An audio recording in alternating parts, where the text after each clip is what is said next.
I know a lot of people are probably going to disagree with it, but I think Miami football is finally going to turn a corner in 2023. They brought in big-time head coach Mario Cristobal a couple of years ago, brought in one of the top quarterbacks in the country through the portal, and finally, I think the Miami Hurricanes can put it all together in 2024 and potentially make a run at the college football playoff. That is a little bit far-fetched to say, and Miami typically disappoints people, but this year I think it'll be different, and in today's video, I want to tell you why, as we preview the 2024 Hurricanes. We're going to go through the roster, talk about last year, the storylines for the team, and ultimately give a prediction on how they are going to do. But before we get started, if you're a big fan of college football, be sure to subscribe to the channel, leave a like if you want to support today's video, and let me know what player, team, topic, or situation I can cover next. Now let's get started and preview the 2024 Miami Hurricanes. So going back to last year, the Canes returned their starting quarterback in Tyler Van Dyke, who was sort of coming off a disappointing 2022 season. His backups ended up being Emory Williams and Ja'Cory Brown, and then at the running back position, they had a four-headed monster in Henry Parrish, Mark Fletcher, Donald Chaney, and A.J. Allen. All four of those guys got plenty of carries and ended up spreading the ball around a lot. In terms of receivers, the two most hyped up guys were Xavier Restrepo and Jacoby George, and everyone was also really excited for Cameron Kitchens and James Williams in the secondary. In terms of how the season actually went for them, they ended up beating Miami of Ohio in Week 1, and they would win that game 38-3.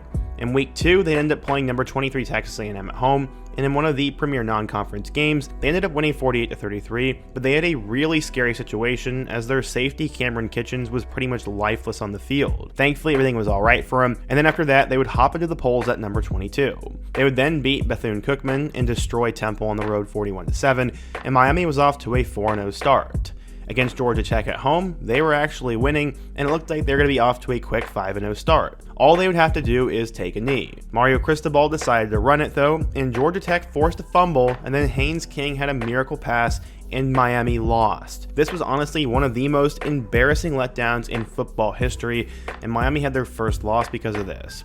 After that, they go on the road to play against number 12 North Carolina, and they'd end up losing 41-31, and after having playoff hopes, they lost their second game and were done. Luckily from there, they'd end up coming back home and playing against Clemson, and in a really thrilling game, they would win 28-20 in double overtime, taking down the Tigers. From there, they'd play in another overtime game, as this time they would beat Virginia 29-26, and Miami was riding the ship, and were already bowl eligible by the time early November had come around. Sadly, as the weather got colder, they got worse. They'd go on the road and play against NC State, and in that game they would lose 20-6, and they barely could get anything going.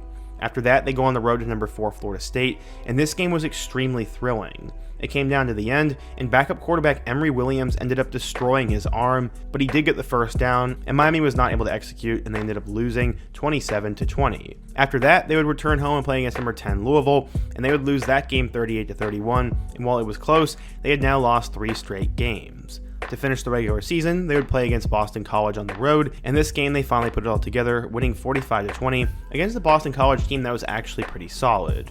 They ended up getting selected to play in the Pinstripe Bowl, where sadly they lost by 7 points to Rutgers, and this was somewhat embarrassing for them. In total, Miami would finish the year at 7-6 with a 3-5 mark in the ACC, and it was pretty disappointing to be honest. Besides the Clemson game, they really weren't all that impressive, but the one thing they had going their way was that they did lose close instead of getting blown out. As I said, Tyler Van Dyke would end up being the starting quarterback, as he ended up throwing for 2,700 yards with 19 touchdowns and 12 picks. Emory Williams had 400 yards off the bench, and in the running game, they had a four-headed monster, in which Henry Parrish Jr. ran for 625 yards and 6 touchdowns, Mark Fletcher Jr. ran for 500 yards and 5 touchdowns, Donald Chaney ran for 478 yards and 2 touchdowns, and then A.J. Allen led the team with 361 yards and 5 total scores. They had a running back by committee approach, and then at the receiver spot, Xavier Restrepo led the way with 85 catches for 1,092 yards and 6 touchdowns. Jacoby George led the team in touchdowns with 8, and he also had 57 catches for 864 yards. And then Colby Young was third on the team with 47 catches for 563 yards and 5 scores. In terms of the defense, Francisco Mauigoa ended up leading the team with 82 tackles. Him and Reuben Bain Jr. led the way with 7.5 sacks. Cameron Kitchens led the way with 5 pass deflections, and Kitchens also led the way with 5 interceptions. Overall, the team had a decent amount of star talent, and they ended up losing a couple of big names to the draft. They lost Cameron Kinchens to the 3rd round to the Los Angeles Rams. They lost corner Jaden Davis in the 7th round to the Cardinals, center Matt Lee to the Bengals in the 7th round, and then they also lost James Williams, a safety linebacker hybrid, to the Tennessee Titans. Williams ended up having a massive stock crash, and I actually did a video about him a couple weeks ago if you want to check that one out. So who's going to end up replacing these guys? Well, they lost Tyler Van Dyke at quarterback, they lost Colby Young at wide receiver, and they lost Henry Parrish at running back. Luckily, they ended up bringing in a lot of talent. They ended up bringing in the number 6 overall recruiting class, which was headlined by 5-star defensive lineman Justin Scott, 4-star edge rusher Marquise Lightfoot, and 4-star defensive lineman Armando Blount. In terms of the transfer portal, they ended up doing good work as well, as they brought in 15 transfers. They brought in 4-star edge rusher from Louisville, Tyler Barron, 4-star wide receiver from Houston, Sam Brown, 4-star running back from Oregon State, Damian Martinez, 4-star quarterback transfer from Washington State, Cam Ward, and then a starting offensive lineman from Indiana in Zach Carpenter, and a 4-star transfer from Middle Tennessee by the name of Marley Cook. Honestly, they improved at the most important positions, and that's why I think Miami football is actually headed into a really good direction. In terms of the depth chart, at quarterback, you're obviously going to have Cam Ward, who has put up insane numbers everywhere he's been. From his time at Incarnate Word to Washington State, Cameron Ward has always been seen as an NFL quarterback, and he can really do a lot of damage. I think he's the best quarterback they've had in a long time. And while some may compare him to De'Aaron King, I think they're totally different players, and Ward is worthy of much more hype. In terms of the backup from there, they'll have Emory Williams, who played in a couple of games last year. Unfortunately, their big 4-star recruit Ja'Curry Brown transferred to UCF, so he won't be there. At the running back position, they will have Damian Martinez. He became one of the best running backs in college football last year at Oregon State, but after everything happened with them, he decided to enter the portal and has come to Miami, where he will be a star. I think he could be one of the top running backs in the 2025 draft class. So not only did they bring in a superstar quarterback, but they also brought in a superstar running back. Behind them, you have a couple of big-time names, as Mark Fletcher and A.J. Allen are both back, and then Elijah Lofton and Jordan Lyle should have an opportunity to both step up as well. At the receiver spot, I actually really like what they have, as both Jacoby George and Xavier Restrepo will return, and both of those guys could have 1,000-yard seasons. The other starter should be Isaiah Horton or JoJo Trader, and then guys like Ray Joseph and Nye Carr should also get an opportunity to play.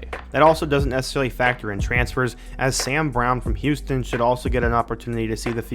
At tight end, Elijah Arroyo should be back and have an opportunity to start there. And then on the offensive line, it should be Jalen Rivers, Zach Carpenter, Inez Cooper, Samson Unkunlola, and then there's a position battle at both right tackle and left guard that I'm not even going to try to address. When you go over to the defensive side of the ball, the defensive line should include Ruben Bain, CJ Clark, Jared Hudson Hunt, and Elijah Alston, and I would also expect 5-star recruit Jordan Scott to see the field right away as well.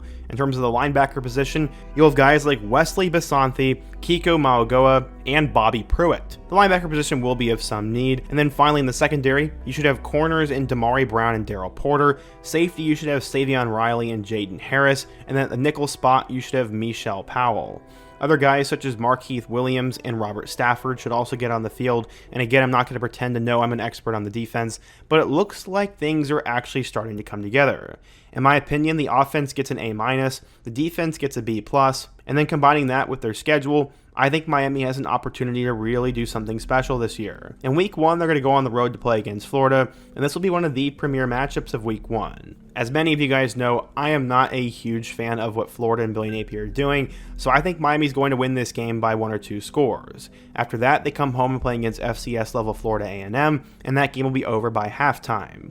In Week 3, they play against Ball State, and no offense to the Cardinals, as much as I like them, they are not going to compete either. This will put Miami at 3-0, going into a road matchup with USF.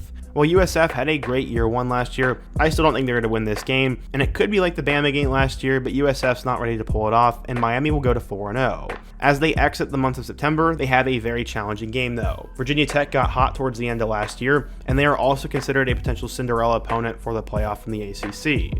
Virginia Tech, I think, is in a really good spot, and this game should be a great battle. It'll be between Cam Ward and Kyron Drones, but because Miami is at home, I think they're going to win, and this time they'll get to 5-0, unless they decide not to take a kneel down, and then Drones throws some sort of crazy pass. The Canes should be 5-0 in the month of September. After that, they're going to go on the road to play against Cal, and while I like Fernando Mendoza, Cal just doesn't have a lot of talent, and the culture there is not great, and I think Miami's going to escape that one. After that, they have what, in my opinion, is probably their second most difficult game of the year. They have to travel on the road to play against Louisville, and many are projecting the Cards to win 9 or 10 games. While I don't necessarily like Tyler Shuck that much, I am a big supporter of Jeff Brom, and I also think Miami's going to drop one, and I think they're going to lose to Louisville in a close one. This will be their first loss of the year, but in my opinion, they're going to bounce back in a huge way the next week. I did my Florida State preview a couple weeks ago, and Noles fans are not happy, but after what happened last year, and just taking a look at Miami's team and what FSU lost, I think Miami's going to come home and actually knock off Florida State in this one. That'll end up being their biggest win in a long time, and then after that, they play against Duke, who have a new quarterback and new coach in Malik Murphy and Manny Diaz, so that should be a win. And then they go on the road for what, in my opinion, is the third toughest game on the schedule at Georgia Tech. The Yellow Jackets had a great season last year under Brent Key, and also returned Haynes King. But every Miami player and fan has marked this one on their calendar. After last year's unbelievable mishap, I think Miami's going to come to play and go into Atlanta and win that game dominantly. That will get the Hurricanes to 9-1 for their final 2 games of the year. The first game they will host Wake Forest at home, and while Wake Forest is a tough out, I honestly don't believe in Hank Bachmeier, and this game's at home from Miami, so I think the Canes win that pretty easily, and then they go on the road to play against Syracuse for the final matchup. Honestly, we don't really know what we're getting in Syracuse, as if it was a Dino Babers team, it'd be a guaranteed loss because they always fall off at the end of the year, but this is now Fran Brown, and Kyle McCord is the quarterback. While I'm not going to predict Syracuse to pull off the upset, this in my opinion is a huge trap game, especially if Miami has one loss and it's the final regular season of college football. Either way, I picked Miami to win, and it could be close, and that gets them to 11-1. And that would definitely get them to the ACC Championship, where they probably face off with either Clemson, Louisville, or maybe even Florida State. It would depend on the matchup to see who I would pick, but honestly, I actually think that Miami can make the college football playoff. I think they'll be in the back 3 picks, but if the Canes can get in there at 11-2 or 12-1, I think they have an opportunity to squeak in. I really like Cam Ward, and I really like Damian Martinez, so maybe that's why I'm somewhat biased towards the Canes, but I just think overall they actually have a really good team this year, and they also have guys with it factors at the most important positions. We'll just have to wait and see, but Miami Hurricanes fans should be excited. I know a lot of you guys are going to think they're going to be a letdown, but quickly going back over the schedule again, there's in my opinion 5 games that are totally going to determine the season. Week 1 against Florida is going to be more difficult than people think, but I think they're going to win. That game against Virginia Tech is huge, the road matchup at Louisville, the home game at Florida State, and the road game against Georgia Tech. Those 5 games will determine the season, and right now I have them going 4-1, but I could also see them going 3-2, or even 2-3 if things fall off the wheels. Again, we'll just have to wait and see, but for now, I'm high on Miami. What do you guys think? If you're a fan of the Canes, what did I get right and wrong in my prediction? What other schools should I take a look at next? And is there another topic I should also cover on the channel? Be sure to let me know down below, leave a like if you support today's video, subscribe if you're new, and check out all my other videos on the end screen.